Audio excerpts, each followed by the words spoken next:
أن محمدا عبده ورسوله لا نبي بعده اللهم صل وسلم على محمد وعلى آله وأصحابه ومن اهتدى بهديه إلى يوم الدين. يا أيها الذين آمنوا اتقوا الله حق تقاته ولا تموتن إلا وأنتم مسلمون. Kaum muslimin wal muslimat rahimakumullah. Insyaallah kita lanjutkan kembali kajian kitab Madarijus Salikin, masih melanjutkan pembahasan tentang tadakkur. Salah satu ibadah hati yang sangat berharga sekali dalam Al-Quran adalah tadakkur. Dan tadakkur ini buah dari tafakkur. Tafakkur artinya berfikir, tadakkur artinya belajar, mengambil pelajaran dari pikiran. Sebab tidak mungkin kita memperoleh satu pelajaran kalau tidak berpikir secara mendalam. Maka berpikirlah lebih mendalam, hasilnya adalah pelajaran. Tafakkur menghasilkan tadakkur. Tetapi Imam Al-Harawi, begitu juga dengan Imam Ibnu Qayyim, menegaskan kapan seseorang akan memperoleh hasil dari tafakkur atau tadakkur. Jawabannya dengan 3 syarat. Kalau 3 syarat ini telah terpenuhi, maka proses berpikir Anda akan menghasilkan pelajaran. Syarat yang pertama, qisarul amal, pendekkan angan-angan. Orang-orang yang masih panjang angan-angan, mereka nggak akan belajar. Karena pelajaran yang kita maksudkan bukan pelajaran matematika, bukan pelajaran fisika, tapi pelajaran yang dimaksudkan adalah pelajaran dari Allah Subhanahu wa Ta'ala. Baik pelajaran itu yang tertuang dan tertulis dalam Al-Quran, ataukah pelajaran itu dari kekuasaan Allah di depan mata. Nah, pelajaran-pelajaran dari ayat-ayat yang dibaca dan ayat-ayat yang terlihat, syarat pertama agar pelajaran ini membuahkan hasil, bahwa Anda harus pendek angan-angan. Adapun orang yang panjang angan-angan, mereka akan gagal memperoleh pelajaran. Syarat yang kedua, agar proses berpikir kita tentang ciptaan Allah dan tentang ayat-ayat Allah menghasilkan tadabur dan pelajaran, syarat yang kedua adalah tadabbur Al-Quran. Hari ini yang kita kaji insyaallah. Dan syarat yang ketiga adalah agar tafakkur alias berpikir Anda tentang kekuasaan Allah dan tentang ayat-ayat Allah menghasilkan tadabur. Syarat yang ketiga, menghindari segala perusak-perusak hati yang jumlahnya sebanyak 5. Baik, hari ini adalah poin kedua. Agar bisa mengambil pelajaran, poin yang kedua adalah at-ta'ammulu fil Quran. Bagi Anda yang memegang kitab, ada di halaman 643, yaitu manfaat merenungkan Al-Quran. Dan bagi Anda yang memegang rangkuman, ini ada di halaman yang ke-6. Baik jemaah sekalian, tadabbur Al-Quran artinya adalah merenungi Al-Quran. Membaca Al-Quran salah satu tujuan turunnya Al-Quran. Tapi tujuan besar dari turunnya Al-Quran adalah tadabbur Al-Quran. Itu tujuan besar. Kenapa? Karena hanya dengan tadabbur Al-Quran hati ini terpengaruh dengan Al-Quran. Kalau cuma membaca Al-Quran, kita hanya menyentuh kata dan huruf-hurufnya, tidak menghasilkan sentuhan dan tidak membuahkan manfaat yang besar. Tapi apabila kita tadabbur alias merenungi Al-Quran, maka hati ini akan terhangatkan dengan ayat-ayat itu. Hati ini akan mendapatkan sentuhan dari ayat-ayat itu. Insya Allah nanti akan kita lihat apa saja manfaat-manfaat dari tadabbur Al-Quran. Saya ingin sampaikan jamaah sekalian bagaimana Anda melakukan proses tadabbur Al-Quran.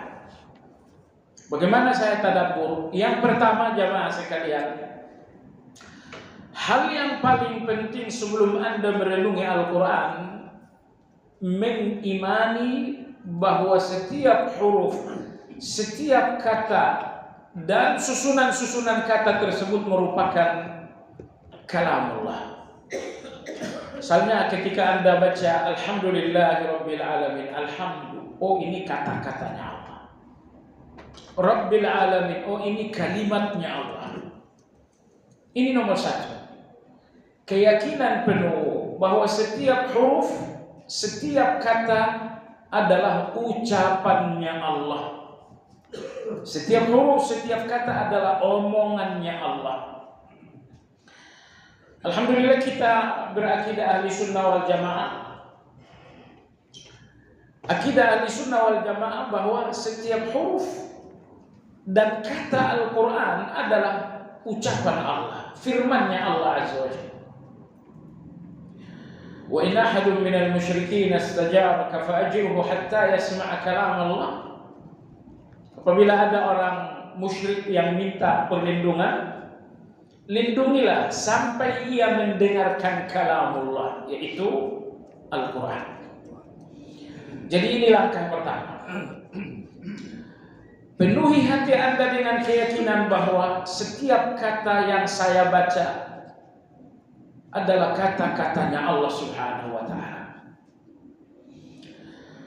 Sebagian kaum salafus salih berkata, oleh karena setiap huruf dan katanya Al-Quran ini adalah kalamullah, seandainya Allah tidak memudahkan huruf dan kata-kata Al-Quran, tidak ada lisan manusia yang bisa mengucapkan itu. Law anzalna hadzal Qur'ana 'ala jabalin la ra'aitahu khashi'an mutasaddian min khashyatillah. Seandainya Al-Quran ini diturunkan terhadap gunung yang kokoh besar, pasti ia akan tunduk dan dia akan pecah.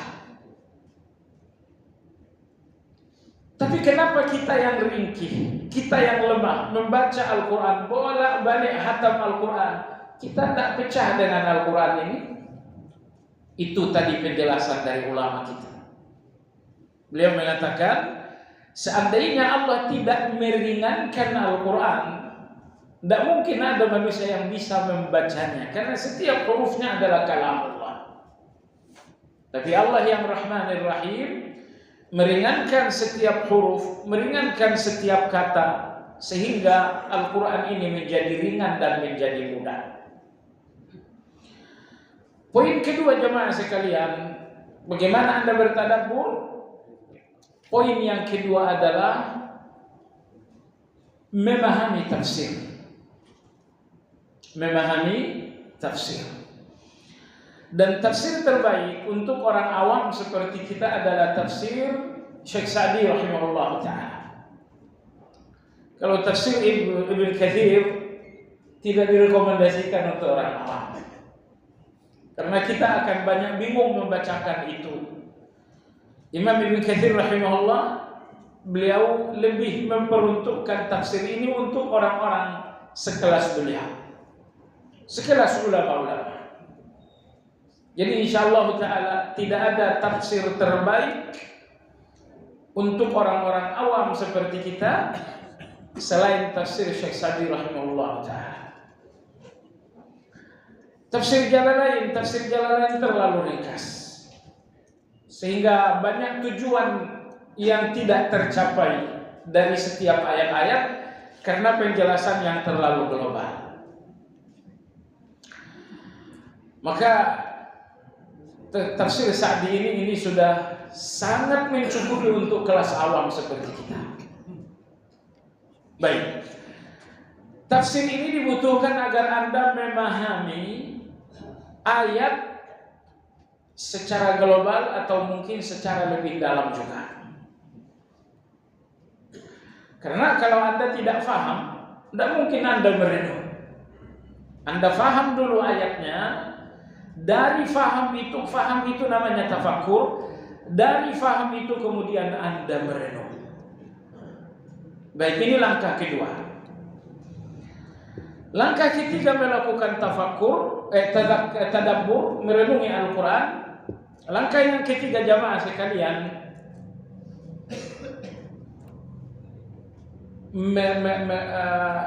harriku bihil qulub, kata Ibnu Mas'ud radhiyallahu anhu. Jangan membaca Al-Quran dengan tujuan saya harus sampai di akhir surat. Tetapi kata Ibnu Mas'ud radhiyallahu anhu, berhentilah kalian di setiap perintahnya Al-Quran, lalu lihatlah diri kalian. Berhentilah kalian di setiap larangan Al-Quran, lalu lihat diri kalian.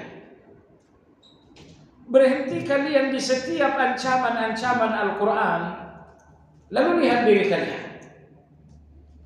Berhenti kalian di setiap janji-janji Al-Quran, lalu lihat diri kalian. Kata Ibnu Mas'ud radhiyallahu anhu, gerakkan hati kalian dengan Al-Quran. Itulah target dari tadabbur.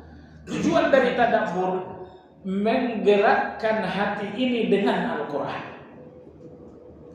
Menggerakkan hati dengan Al-Quran. Caranya kata Ibnu Mas'ud radhiyallahu anhu, begitu Anda sampai kepada perintah Allah, berhenti. Lihat perintah Al-Quran ini dalam diri Anda. Apakah ada?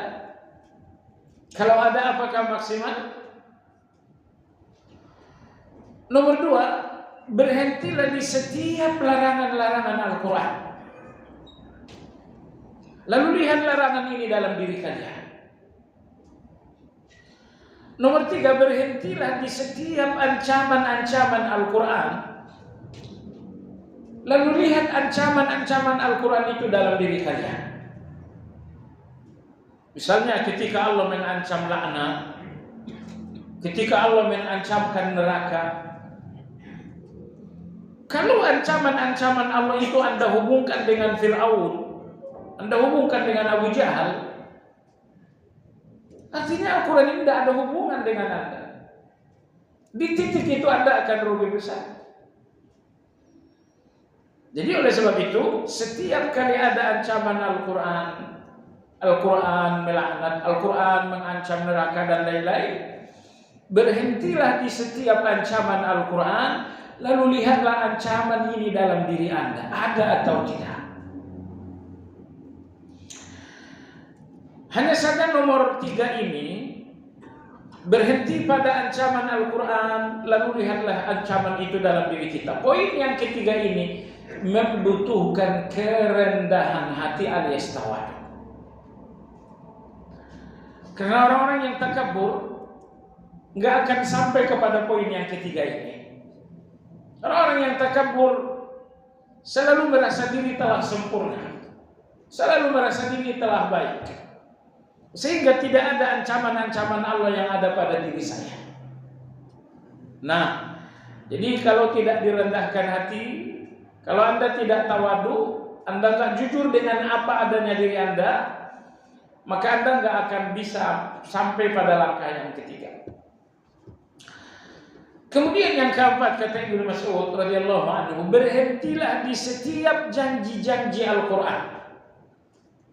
Allah janjikan ridhonya, Allah janjikan perhitungan amal yang mudah, Allah janjikan surganya, Allah janjikan pertemuan dengan dirinya.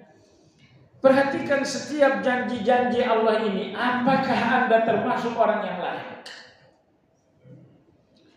Tentu tidak ada janji tanpa syarat.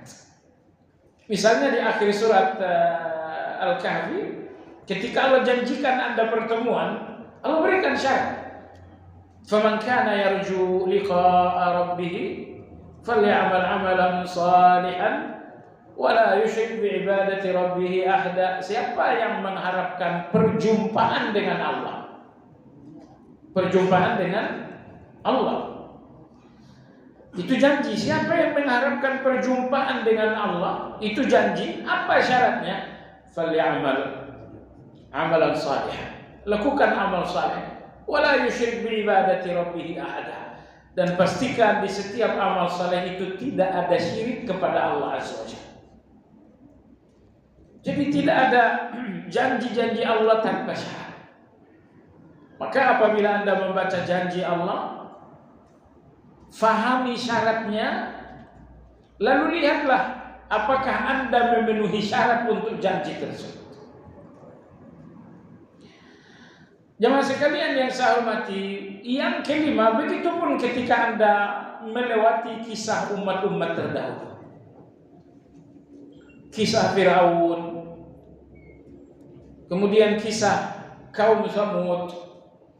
Ketika Anda membaca kisah-kisah tersebut, fahami dengan tafsir apa tujuannya, lalu kemudian perhatikan apakah pelajaran-pelajaran dalam kisah itu berhubungan dengan diri Anda.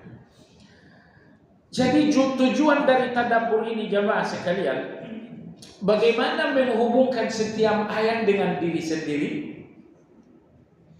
Nomor dua, bagaimana menghubungkan setiap ayat dengan kehidupan nyata. Bagaimana menghubungkan ayat dengan diri sendiri, dan bagaimana menghubungkan ayat dengan kehidupan nyata. Menghubungkan ayat dengan kehidupan nyata, misalnya Anda lihat seorang yang babak belur disebabkan karena zalim. Ini orang tadinya sangat zalim. Sewaktu berada di puncak jaya, orang ini zalim sekali. Lalu Anda lihat bagaimana kenyataan di depan mata. Jemaah sekalian, lalu pelajari ayatnya. Ayat tentang zalim apa aja? Nah, tentu setelah Anda temukan ayat tentang zalim, tazakkur untuk diri Anda, belajar untuk diri Anda. Subhanallah, sangat berbahaya kalau Anda mendalami Al-Quran untuk menyerang orang lain, untuk menjustis dan memvonis orang lain. Itu nggak berguna. Tugas kita adalah memperbaiki diri. Betul bahwa kita carikan ayat-ayat kezaliman untuk mempelajari keadaan seseorang, tapi itu hanya untuk tafakur. Adapun tazakurnya berarti saya harus begini, berarti saya harus begini, berarti saya harus begini. Jadi saya ulangi sekali lagi, berbahaya kalau Anda berusaha tadabbur memahami Al-Quran dengan tujuan untuk menyerang orang lain. Anda nggak diuntungkan sama sekali dengan hal seperti itu. Yang paling berhak mendapatkan keuntungan dari tadabbur adalah diri Anda sendiri. Baik jemaah sekalian, itulah langkah-langkah penting untuk bertadabbur. Pertama, yakini sepenuhnya bahwa Al-Quran ini datang dari Allah, ucapannya Allah. Nomor dua, fahami ayatnya dengan tafsir. Lalu nomor tiga, hubungkan setiap ayat dengan diri sendiri. Nah, baik. Berikutnya perhatikan pada halaman ke-6, manfaat tadabbur Al-Quran.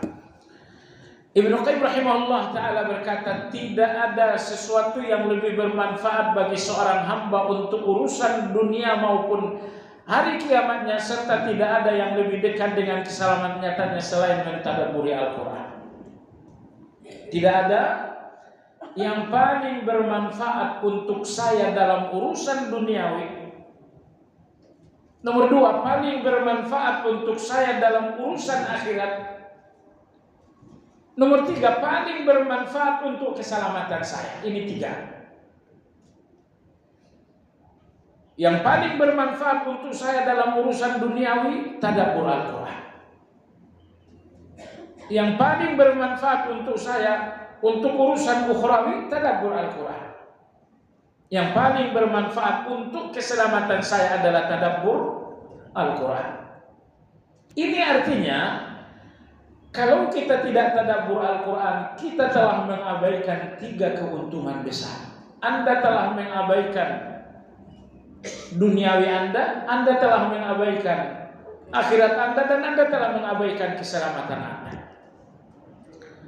Karena lurusnya urusan duniawi, urusan ukhrawi, begitupun keselamatan Anda. 3 hal ini apabila Anda tadabbur Al-Quran, serta menghabiskan waktu yang lama merenungkannya, menghabiskan waktu yang lama. Kalau hubungan dengan Al-Quran ini cuma tegur sapa yang hanya sekejap, nggak akan ada tadabbur. Dibutuhkan 2 waktu. Pertama, dibutuhkan waktu yang lama. Nomor 2, dibutuhkan waktu terbaik. Kalau Anda siap memberikan waktu terbaik dan waktu yang lebih lama dengan Al-Quran, Anda pasti bisa tadabbur. Kalau Anda bertanya, kapan waktu terbaik dengan Al-Quran? Waktu terbaik dengan Al-Quran 2 waktu. Sebelum subuh dan sesudah subuh. Sebelum subuh, saat Anda salat malam, selesai Anda salat malam. Sebelum subuh ini adalah waktu terbaik pertama untuk Al-Quran. Lalu waktu terbaik kedua untuk Al-Quran adalah selesai subuh sampai matahari terbit. Ini waktu terbaik kedua dengan Al-Quran. Baik. Lalu kemudian berikan Al-Quran waktu terbaik. Nomor 2, waktu yang lebih lama. Walaupun habis subuh itu adalah waktu terbaik, tapi kalau cuma 5 menit, Anda tidak akan menghasilkan tadabbur. Maka jemaah sekalian yang saya hormati, kalau Anda telah berikan Al-Quran waktu terbaik Anda dan waktu yang lebih lama, maka insya Allah Anda akan mampu untuk tadabbur dan menghimpun seluruh pemikiran untuk mendalami makna ayat-ayatnya.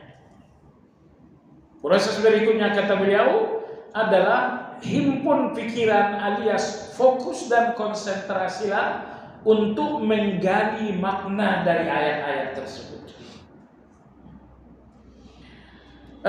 Saya dengar ada seorang akademisi dari Qatar, namanya Dr. Naif. Beliau mengatakan, dalam sebuah perjalanan saya ke luar negeri, saya merenungkan Al-Fatihah.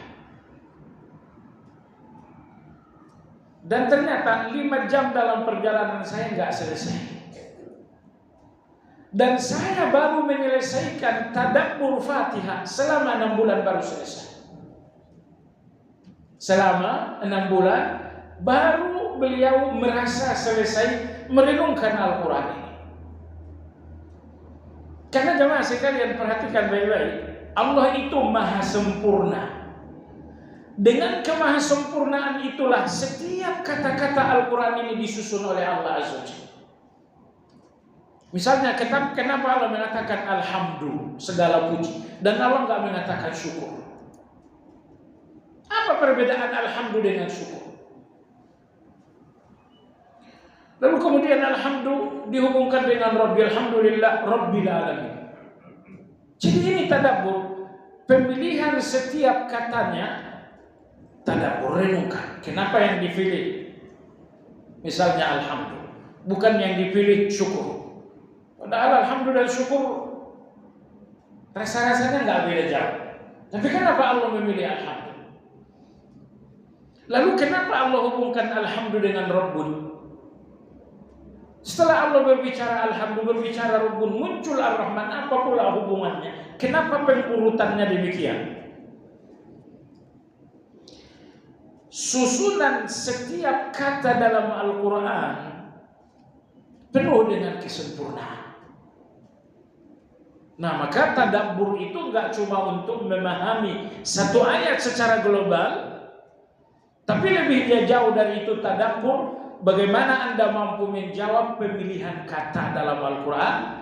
Nomor 2, bagaimana Anda menjawab hubungan kata per kata dengan Al-Quran? Lalu bagaimana Anda menjawab hubungan ayat dengan ayat Al-Quran? Kemudian bagaimana Anda menjawab hubungan surat dengan surat Al-Quran?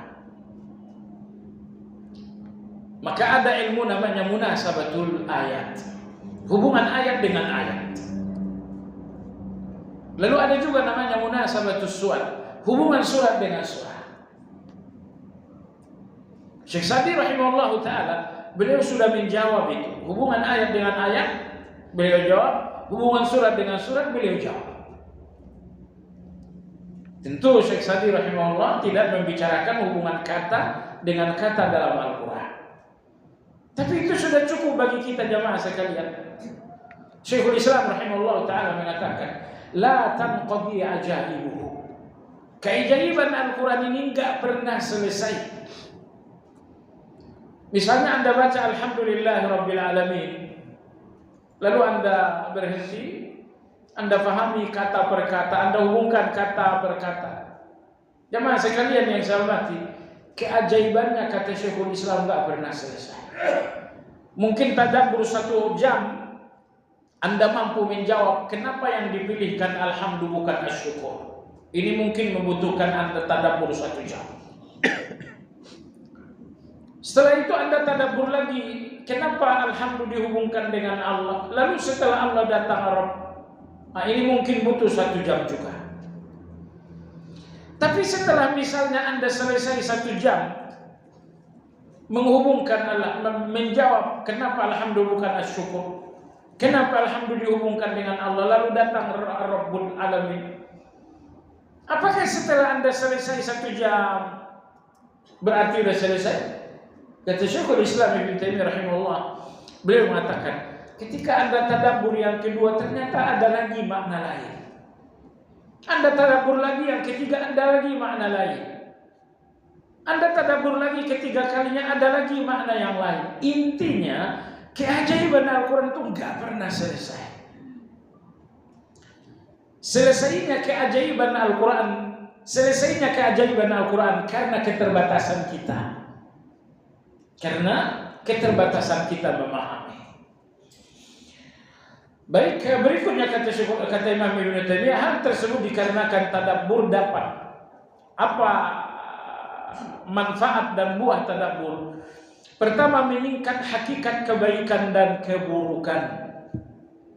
Apa arti hakikat jemaah sekalian? Hakikat itu adalah hakikat kebaikan artinya kebaikan sesungguhnya. Hakikat keburukan artinya keburukan yang sesungguhnya. Coba dengar, tidak semua orang yang mengenali kebaikan berarti mengenali hakikatnya. Tidak semua orang yang mengenali kebaikan dan keburukan berarti mengenali hakikatnya. Masalahnya begini. Kata Syekhul Islam Ibnu Taimiyah rahimahullah dalam kitab Risalatul Ubudiyah, beliau sampaikan sebuah catatan bagus sekali. Kata Syekhul Islam Ibnu Taimiyah rahimahullah, kadang-kadang kebaikan ini menyamar jadi kejahatan.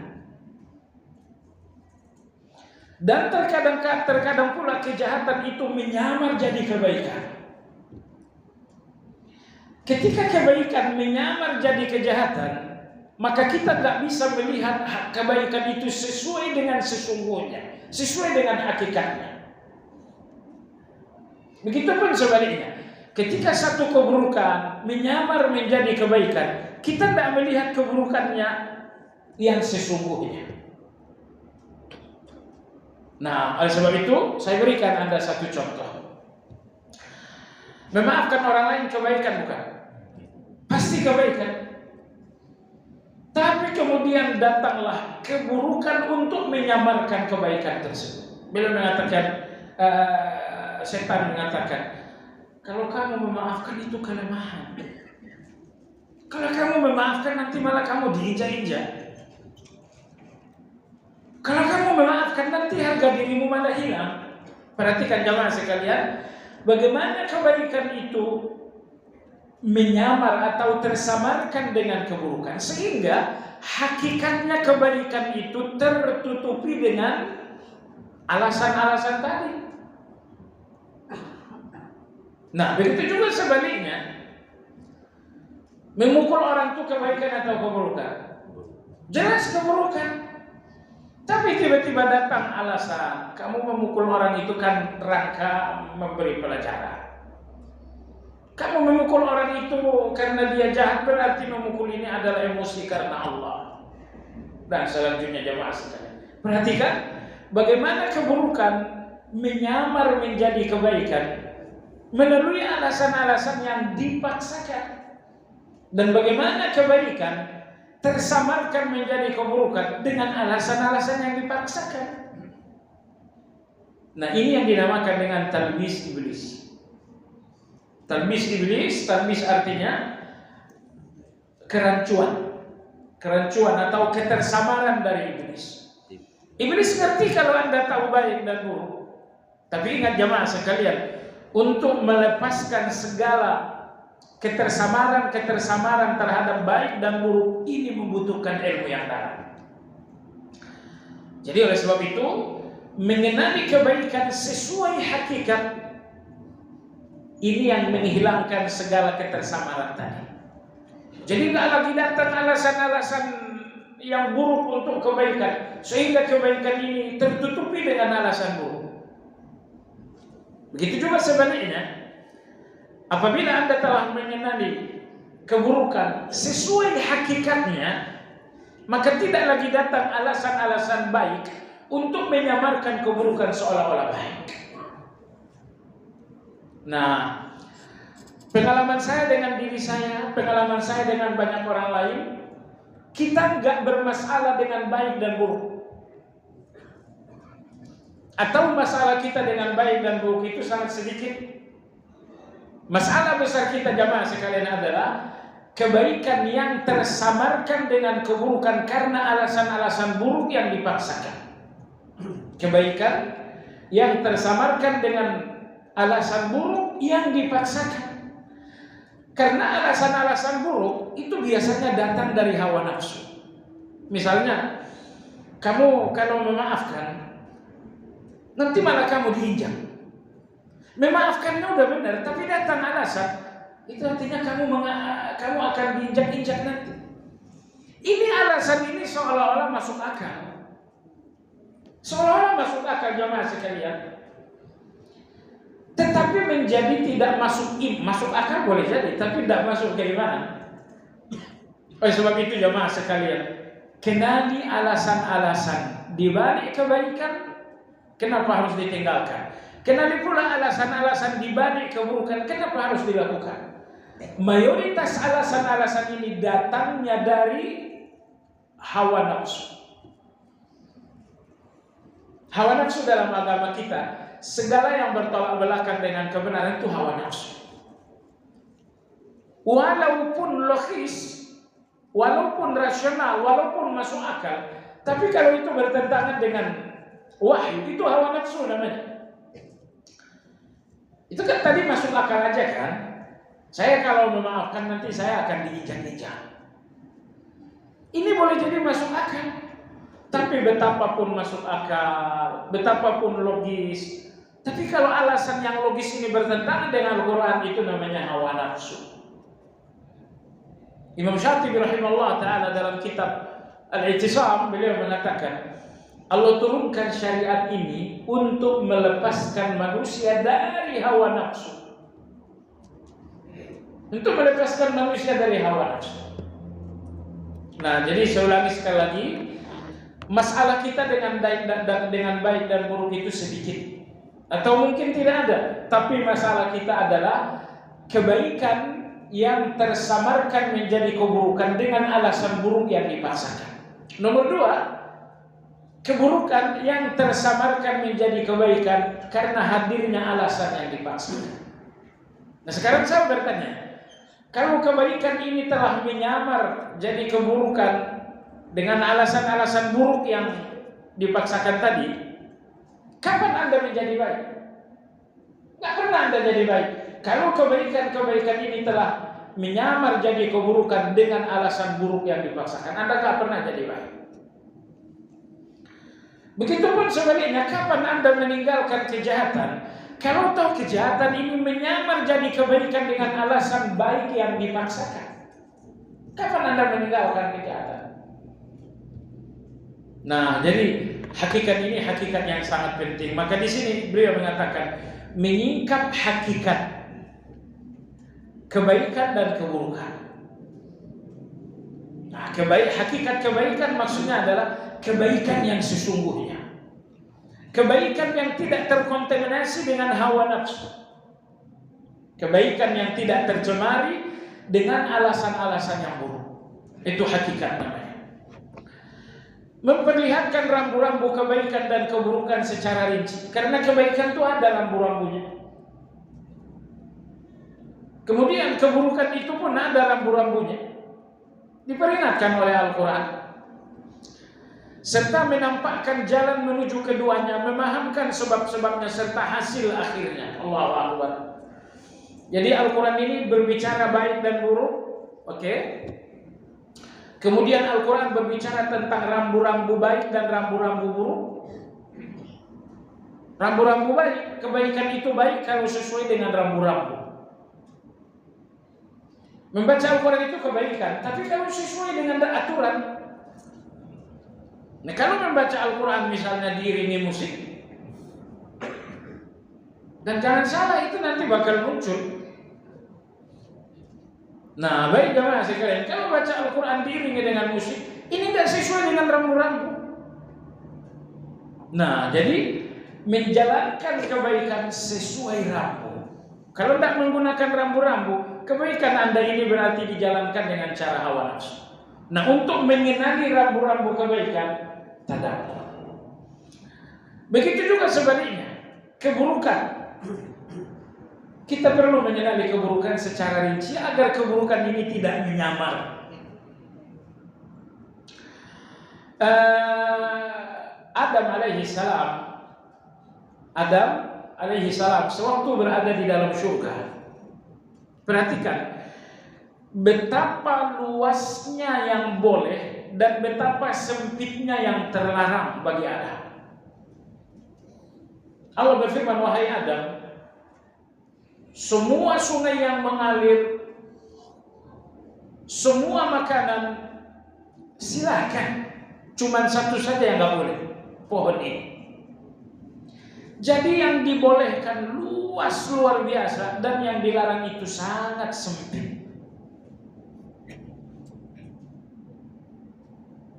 Mestinya Nabi Adam alaihissalam tidak terpancing. Tapi jemaah sekalian, kalau kita berpikir larangan yang sempit ini satu kali, berpikir lagi dua kali, berpikir lagi tiga kali, semakin Anda panjang berpikir tentang satu keburukan, Anda akan tertarik. Kalau Anda tidak memberikan pikiran Anda untuk satu keburukan, Anda tidak akan tertarik. Tidak ada manusia yang menjalankan sesuatu kalau tidak berpikir terlebih dahulu. Tapi Adam alaihissalam, beliau memberikan pikiran yang terlalu lama terhadap pohon ini. Kenapa ya dilarang? Kenapa? Mestinya kalau dilarang selesai. Tapi tidak, pikiran ini berlama-lama. Akhirnya apa jemaah sekalian? Yang boleh begitu luas dan yang terlarang begitu sempit. Tapi Adam tidak merasa luas dengan yang luas kecuali dengan yang sempit ini. Ini yang luas, enggak, saya tidak mau, saya maunya ini. Maka hati-hati jemaah sekalian yang saya hormati. Kalau Anda tidak berpikir berlama-lama tentang keburukan, Anda enggak akan jatuh. Kalau Anda hanya sekejap saja, Anda selamat. Tapi begitu kita memberikan pikiran yang berlama-lama tentang satu keburukan, akhirnya penasaran. Dari penasaran kemudian tertarik. serta menampakkan jalan menuju keduanya. Jalan menuju kebaikan dijelaskan oleh Al-Quran, dan jalan menuju kejahatan juga dijelaskan oleh Al-Quran. Serta hasil akhir kebaikan apa? Kalau saya sholat, hasil akhirnya apa? Kalau saya puasa, hasil akhirnya apa? Kalau saya zakat, hasil akhirnya apa?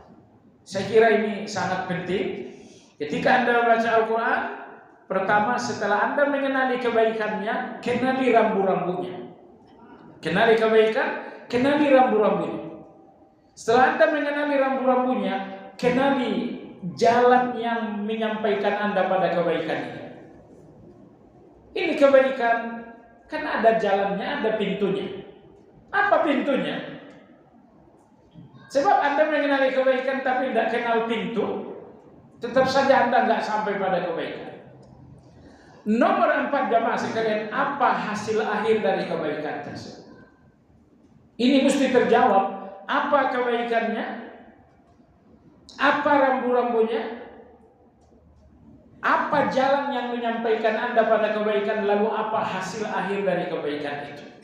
Begitu juga dengan kejahatan. Apa kejahatannya? Apa rambu-rambunya? Kemudian jalan yang menyampaikan dan menggelincirkan Anda apa? Lalu yang keempat, apa akhir dari satu keburukan? Ini 4 hal. Ketika Al-Quran bicara zakat misalnya, apa zakat itu? Oke, nomor 2, rambu-rambunya zakat apa? Nomor 3, jalan yang menyampaikan kepada zakat. Tidak semua orang yang punya harta berzakat. Mereka tidak dapat jalannya. Setelah Anda tahu jalannya, nomor 4, hasil akhir dari zakat ini apa? Nah, di sini Syekhul Islam Ibn Qayyim rahimahullah mengatakan, kenali 4 hal ini tentang kebaikan, dan kenali 4 hal itu pula tentang keburukan. Nomor 2, kenapa harus tadabbur? Mengokohkan keimanan. Memperkuat pondasi iman di dalam hati. Dengan tadabbur berarti Anda membangun struktural keimanan yang sangat kokoh. Dan dengan tadabbur berarti Anda memantapkan pilar-pilarnya. Jadi dengan tadabbur, keimanan menjadi kokoh, pilar-pilarnya menjadi lebih kokoh, strukturalnya menjadi lebih kuat. Makanya tidak ada orang yang paling kuat dalam berkeimanan melebihi orang yang banyak melakukan tadabbur Al-Quran. Tentu jemaah sekalian, tadabbur terbesar dalam Al-Quran, tadabbur tentang Allah Azza wa Jalla. Makanya begitu Anda membaca kisah Fir'aun misalnya, lihat kejahatannya Fir'aun dan lihat kekuatan Allah untuk Fir'aun itu. Allah Subhanahu wa Ta'ala tak pernah menghancurkan orang dengan cara yang luar biasa. Amerika menghancurkan Iran dengan cara yang luar biasa. Tapi yang Maha Kuasa itu tidak pernah menggunakan cara yang luar biasa. Selalu dengan cara yang sangat biasa. Fir'aun berakhirnya hanya di laut. Sederhana bukan? Namrud hancurnya hanya dengan seekor nyamuk. Kaum Samud selesainya hancurnya hanya dengan teriakan. Kaum Ad hancurnya hanya dengan angin. Jadi betapa Allah Maha Kuasa, karena hanya dengan cara-cara yang sederhana semuanya jadi hancur. Baik. Yang ketiga, visualisasi akhirat, menampakkan gambaran dunia, akhirat, surga dan neraka dalam hati seorang yang terdiam. Masya Allah, ini sangat penting. Kita sudah mengimani Al-Quran, kita mengimani pula akhirat, tapi nilai akhirat ini masih belum berharga. Kalau Anda saat ini memberikan nilai terhadap akhirat, berapa nilai Anda? Jangan-jangan nilai Anda untuk akhirat itu adalah nilai 6. Ya, kalau akhirat nilai 6 wajar Anda nggak punya motivasi. Contoh, Anda bangun jam 3, setengah 4 Anda bangun. Ketika Anda bangun, Anda tahu, Anda sadar betul ini waktunya salat malam. Salat malam ini jalan Anda menuju akhirat. Pertanyaan adalah, berapa nilai yang akan Anda berikan untuk akhirat ini? Berapa nilainya? Nah, jadi jamaah sekalian yang saya hormati, proses belajar kita ini masih jauh dari kata selesai. Karena untuk memberikan nilai yang sesungguhnya, kita gagal. Nilai kita untuk dunia masih terlalu mahal. Dan nilai kita untuk akhirat masih terlalu rendah. Padahal cirinya orang yang belajar akurat dalam memberikan nilai. Ini akhirat berapa nilainya? Nilainya 100. 100 plus. Ini dunia nilainya berapa? Nilainya kecil. Nah, jadi jamaah sekalian, dengan membaca Al-Quran, kata beliau, Al-Quran ini akan menampakkan gambaran dunia, akhirat, surga dan neraka. Al-Quran ini akan menggambarkan bagi Anda apa itu dunia. Maka nanti misalnya Anda sampai ke rumah, minta handphone Anda yang pintar ini. Sekarang namanya kan smartphone. Kalau orangnya smartnya biasa aja, handphonenya yang lebih smart. Minta Al-Quran, handphone ini mengatakan, saya minta ayat-ayat tentang dunia. Kompilasi ayat-ayat tentang dunia itu, lalu fahami ayat demi ayat menggunakan tafsir, kemudian tadabbur. Kemudian minta supaya alat yang ajaib ini berikan saya semua ayat tentang neraka, semua ayat tentang surga. Oh, masih terlalu global. Oke. Saya minta semua ayat tentang bidadari. Itu yang Anda mau kan? Minta semua ayat tentang bidadari. Saya minta semua ayat tentang sungai-sungai surga, semua ayat tentang buah-buah di surga. Karena Al-Quran tidak membicarakan itu dalam satu tempat. Sebagian cerita surga itu ada di surat Al-Baqarah bagian awal, tahu-tahu di tengah, tahu-tahu di ujung. Sebagiannya ada dalam Ar-Rahman, sebagiannya ada dalam Al-Waqi'ah. Nah, maka Anda perlu mengkompilasi dan menghimpun semua ayat-ayat dalam satu judul, lalu tadabburi. Berikutnya, apalagi yang Anda peroleh dari tadabbur ini? Jawabannya pelajaran sejarah. Pelajaran sejarah. Kita berada di akhir dunia. Sebelum kita ada umat Nasrani, sebelumnya ada lagi umat Yahudi, sebelumnya ada kaum Ad, sebelumnya ada kaum Tsamud, kemudian ada juga Ashabul Ras, kaum Ras. Kaum Ras itu adanya di Madian. Ras ini nama sebuah sumur. Dengan sumur itu mereka makan, minum, mengairi kebutuhan tanaman mereka. Tapi mereka tidak percaya dengan Nabi yang diutus mereka. Ikat Nabi itu lalu dibuang ke sumur sampai mati. Cuman Allah tidak nyebut siapa nama nabinya, Allah tidak sebut. Ada juga Al-Quran mengatakan Ashabul Aikah. Mereka juga adalah orang Madian, penghuni perkebunan yang sangat subur. Jadi pelajari sejarah-sejarah mereka luar biasa jamaah sekalian. Ingat, tidak ada peristiwa baru dalam kehidupan kita, semuanya pengulangan. Tidak ada peristiwa baru di dalam kehidupan kita, semuanya hanya pengulangan saja. Semua yang terjadi di tengah Ashabul Kahfi itu akan berulang pada kehidupan kita, baik pada kehidupan pribadi ataupun kehidupan secara umum. Kejahatan yang terjadi di zaman Nabi Lut itu akan terulang lagi. Keburukan yang terjadi di zaman Firaun, zaman Namrud itu akan terulang lagi. Maka saya katakan, tidak ada peristiwa yang baru. Semuanya hanya pengulangan saja. Maka ketika kita membaca Al-Quran, Al-Quran ini membawa kita kepada sejarah masa lalu. Al-Quran ini jendela jamaah sekalian. Kalau Anda ingin melihat bagaimana kehidupan di zaman Firaun, buka Al-Quran. Al-Quran memberikan Anda jendela untuk memandang, melihat, oh Firaun begini. Saya ingin kehidupan di zaman Nabi Nuh, baca Al-Quran. Saya ingin melihat kehidupan di zaman Qarun, baca Al-Quran. Saya ingin melihat kehidupan di zaman kaum Ad, kaum Samud, Nabi Syuaib, baca Al-Quran.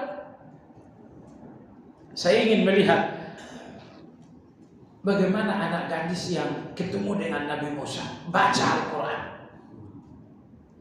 Jemaah sekalian yang saya hormati, semua sejarah yang berlalu semuanya terulang kembali, walaupun dengan versi dan bentuk yang berbeda.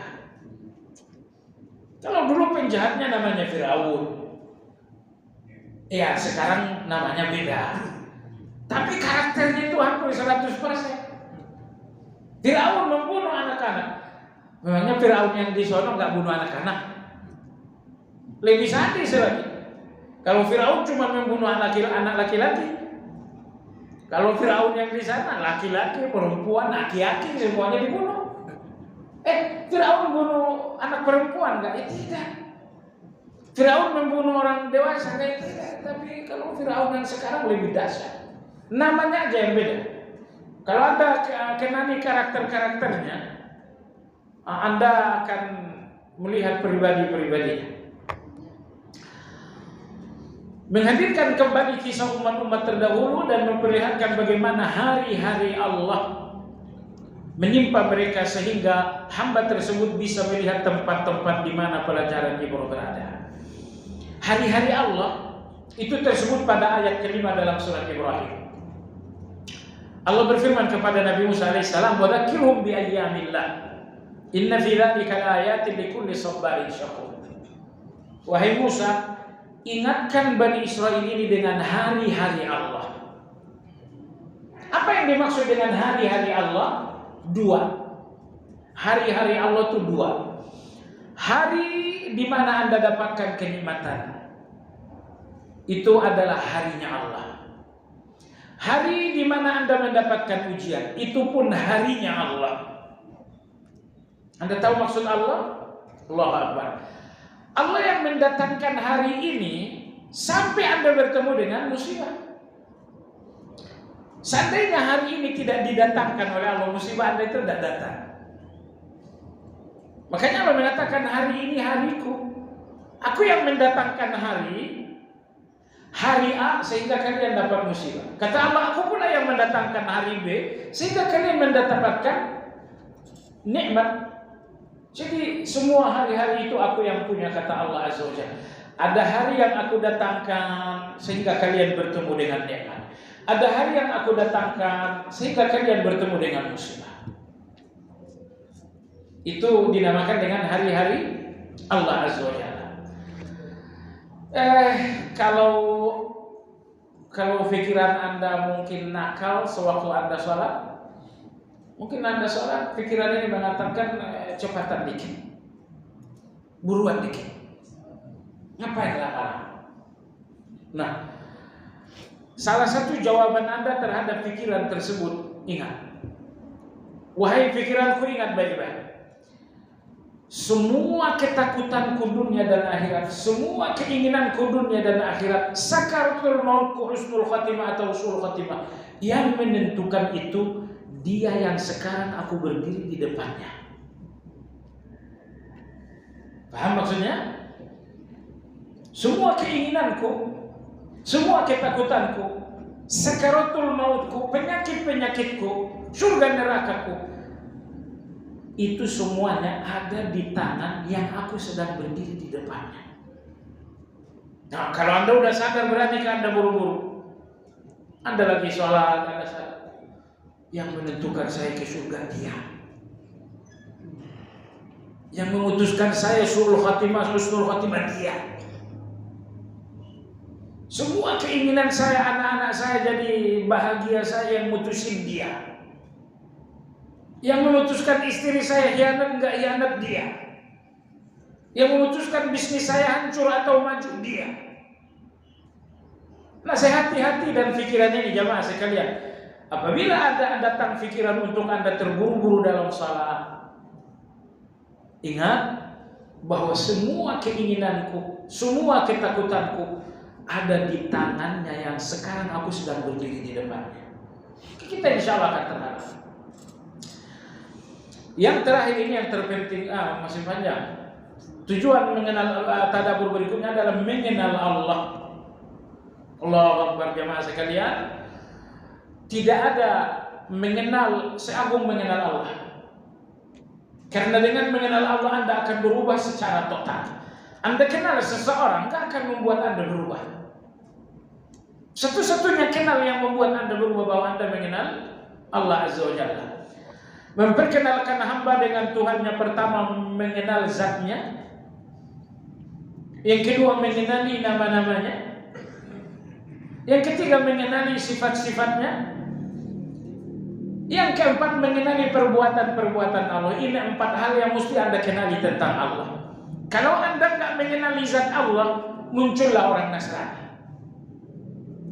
Menurut mereka, zatnya Tuhan itu dilahirkan, keluar dari rahim melalui pintu yang bernama pintu najis. Mereka nggak mengenali zat Allah sampai mereka berkeyakinan Tuhan itu dilahirkan, Tuhan itu dikandung. Mereka nggak mengenali zatnya Allah itu apakah seperti itu. Kemudian nomor 2, mengenali nama-nama Allah. Mengenali nama-nama Allah Azza wa Jalla. Alhamdulillah kita sudah selesai. Entah berapa tahun kita kaji nama-nama Allah ini, dan saya masih belum bosan. Belum bosan alhamdulillah. Dalam sebulan mungkin kajian Asmaul Husna saya banyak sekali, lebih 10 kali. Kemudian sifat-sifat Allah. Kemudian perbuatan-perbuatan Allah. Nah, Al-Quran berbicara tentang zat Allah itu sempit sekali. Sedikit sekali Al-Quran berbicara tentang zat Allah. Baik, ketika Al-Quran berbicara tentang nama Allah, itu menjadi pembicaraan yang sangat luas. Dan perhatikan, hampir selesai Allah bicara tentang azab, ditutup dengan namanya. Allah bicara tentang rahmat, ditutup dengan namanya. Allah bicara tentang perintah, ditutup dengan namanya. Allah bicara tentang larangan, ditutup dengan namanya. Nah, ini Anda jangan sampai tidak bisa menghubungkan. Ketika Allah berbicara tentang sedekah, la tubtilu shadaqatikum bil manni wal adza. Jangan batalkan sedekah kalian dengan qaulun ma'ruf wa maghfirah. Ucapan yang baik, ampunan lebih baik daripada sedekah menyakitkan. Wallahu ghaniyyun halim. Allah perintahkan agar kalau nggak bisa sedekah, sampaikan kata-kata yang baik. Karena Allah maha kaya lagi maha lembut. Wah, apa hubungan? Allah perintahkan Anda agar bersikap lembut di dalam bersedekah, lalu ditutup dengan ghaniyyun halim. Jadi cerita azab dan neraka ditutup dengan nama Allah, cerita surga dan kebaikan Allah ditutup dengan nama Allah, perintah dan larangan Allah ditutup dengan nama Allah, cerita tentang sejarah ditutup dengan nama Allah. Maka Al-Quran berbicara tentang zat Allah sempit, terbatas. Al-Quran bicara tentang nama Allah sangat luas. Sangat luas. Kadang-kadang Allah berbicara cerita satu halaman baru ditutup dengan nama Allah. Nah, nomor 2 ini jauh lebih luas lagi. Ketika Allah berbicara tentang sifatnya itu jauh lebih luas lagi. Nomor 4 ini jauh lebih luas. Ketika Allah berbicara tentang perbuatan Allah. Jadi inilah 4 poin yang dibicarakan Al-Quran tentang Allah. Al-Quran bicara tentang zat Allah, terbatas. Al-Quran bicara tentang nama Allah, luas. Al-Quran bicara sifat Allah, sangat luas dan tidak bertepi. Lalu Al-Quran bicara tentang perbuatan Allah, itu sangat-sangat luas. Perbuatan Allah ini datangnya dari sifat Allah. Dan semua sifat Allah ini datangnya dari nama Allah. Dan nama-nama Allah ini kembali kepada zat Allah Subhanahu wa ta'ala. Baik, jemaah sekalian yang saya hormati, Anda tahu Allah Ar-Rahman, Allah Ar-Rahim, Allah Al-Halim? Iya, sekarang Anda diberikan oleh Allah musibah. Musibah dari yang menyayangi, musibah dari yang maha lembut, musibah dari yang maha yang maha wadud, yang maha lembut. Kalau musibah ini dari yang maha menyayangi, musibah ini kejahatan bukan? Kalau musibah ini datang dari yang maha bijaksana, musibah ini salah atau benar? Kalau musibah ini datang dari yang maha apa lagi? Dari yang maha penyayang, musibah ini kekejaman bukan? Tidak ada perbuatan Allah melainkan itu datang dari sifat Allah. Maka kalau kita tidak mengenali sifat Allah, kita akan salah paham dengan musibahnya Allah. Kalau kita tidak mengenali sifat Allah, kita pasti salah paham terhadap musibahnya Allah Azza wa Jalla. Saya kira demikiannya. Berikutnya insya Allah kita peta jalan menuju Allah itu insya Allah besok insya Allah ta'ala. Demikian kajian hari ini, semoga bermanfaat. Barangkali ada pertanyaan, dipersilakan.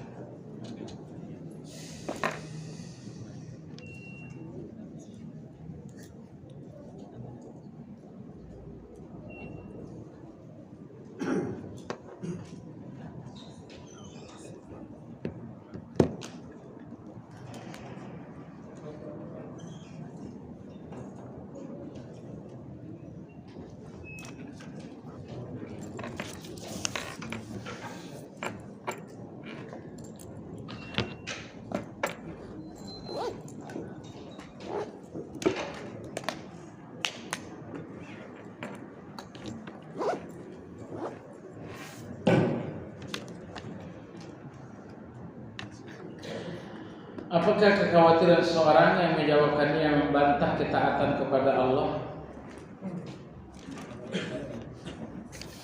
Kekhawatiran seseorang yang menyebabkan ia menambah ketaatan kepada Allah juga. Apakah kekhawatiran seseorang yang menyebabkan ia menambah ketaatan kepada Allah? Diwajibkan.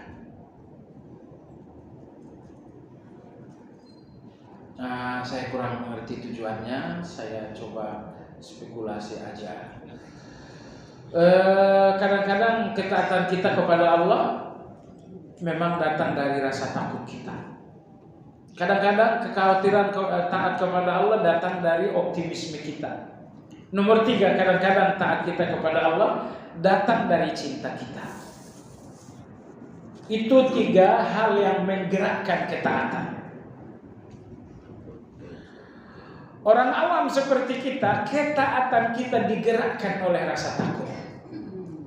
Kalau saya nggak sedekah nanti hancur bisnis saya. Tuh, ketaatan ini digerakkan oleh rasa takut. Nanti kalau saya nggak maafkan di jalan tol nanti saya tabrakan. Ketaatan ini digerakkan oleh ketakutan. Dan biasanya orang awam seperti kita lebih banyak digerakkan ketakutan untuk ketaatan.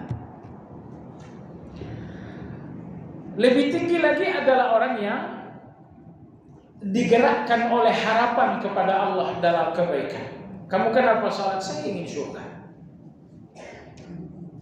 Kamu kenapa berzikir? Ya, saya ingin dengan zikir ini mendapatkan A dan B dari Allah Azza wa Jalla. Ini nomor 2. Orang-orang yang menjalankan kebaikan untuk mengejar keinginan. Ini namanya raja. Kalau yang pertama, orang-orang yang menyatakan melakukan kebaikan untuk menghindari keburukan. Ini namanya khauf. Nomor 3, mereka-mereka yang menjalankan kebaikan karena menghindari keburukan, iya. Karena mengejar keinginan, iya. Tapi yang lebih tinggi dari itu karena aku mencintai Allah.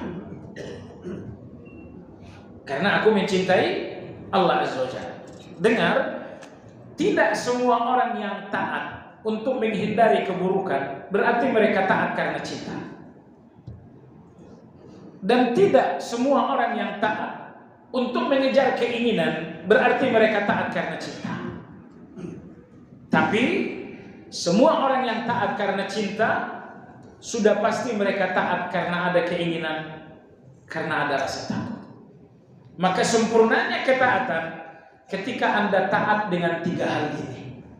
Anda taat untuk menghindari keburukan duniawi dan ukhrawi, Anda taat untuk mendapatkan kebaikan duniawi dan ukhrawi. Nomor 3, Anda taat untuk mencintai Allah Azza wa Jalla. Mencintai Allah maksudnya apa? Allah apa? Begitu Anda taat, Anda cinta Allah. Taat lagi makin cinta lagi. Taat lagi makin cinta lagi. Semakin Anda taat, semakin Anda cinta. Semakin Anda tidak taat, semakin berkurang cinta itu. Maka cinta Allah itu bukan dengan sajak, bukan dengan puisi, bukan dengan nyanyi. Kadar taat Anda itu kadar cinta kepada Allah Azza wa Jalla. Jadi kalau cuma taatnya karena menghindari keburukan, khauf saja, rasa takut, ini orang-orang Khawarij yang begini.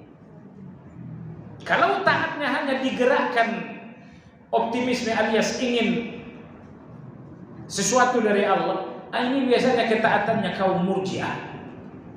Ada pun ahlu sunnah, mereka taat kepada Allah dengan cinta sehingga nomor 1 dan nomor 2 ikut. Wallahu a'lam. Bukankah kekhawatiran itu mirip dengan keraguan dalam menjalankan suatu ibadah dan keraguan saat itu datangnya dari setan? Kekhawatiran yang membuat kita ibadah kepada Allah Azza wa Jalla itu berarti keyakinan bahwa hanya Allah yang bisa melindungi Anda dari kekhawatiran tersebut. Nah, insya Allah tidak ya. Insya Allah nggak seperti itu. Pada saat umrah Ramadan, Ana berdoa agar putri bungsu Ana dipertemukan dengan ikhwan yang saleh. Pada saat kajian di suatu tempat, ada ikhwan yang datang kepada suami Ana bermaksud meminang putri Ana. Setelah 1 kali bertemu, melihat putri Ana menolak hanya karena dia ikhwan tersebut tidak tinggi fisiknya dan ikhwan tersebut seorang ASN. Mohon penjelasan bagi Ana.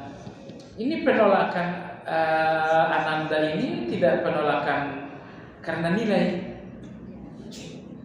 Ini penolakan karena fisik. Ini pisang, kenapa tidak mau? Dia nggak menolak karena pisangnya udah busuk. Dia hanya menolak karena pisangnya kenapa tidak barangan. Jadi penolakan Ananda ini karena fisiknya, karena dia seorang ASN. 2 alasan penolakan ini, dua-duanya bukan nilai. Bukan nilai baik, juga bukan nilai buruk. Kecuali kalau misalnya ini orang ini masih suka pinjol, itu nilai buruk. Jadi ini Ananda perlu disadarkan, wahai anakku, penolakanmu itu bukan nilai. Karena dia ASN, postur tubuhnya tidak tinggi berapa gitu, itu enggak nilai sama sekali. Nilai itu adanya pada sifat. Nilai buruk pada sifat buruk, nilai baik pada sifat baik. Dan sampaikan juga kepada Ananda, kalau di dunia ini tugas kita bukan mencari yang sempurna,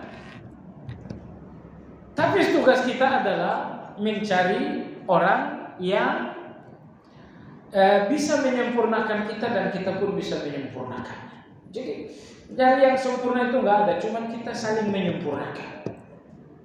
Kasih tahu juga Ananda, kalau yang baik sudah ditolak, biasanya yang akan datang adalah yang buruk. Iya betul itu. Kalau yang baik datang ditolak, misalnya yang datang adalah lawan yang bikin sakit hati. Wallahu a'lam. Subhanakallahumma bihamdika asyhadu an la ilaha illa anta astaghfiruka wa atubu ilaik. Walhamdulillahi rabbil alamin.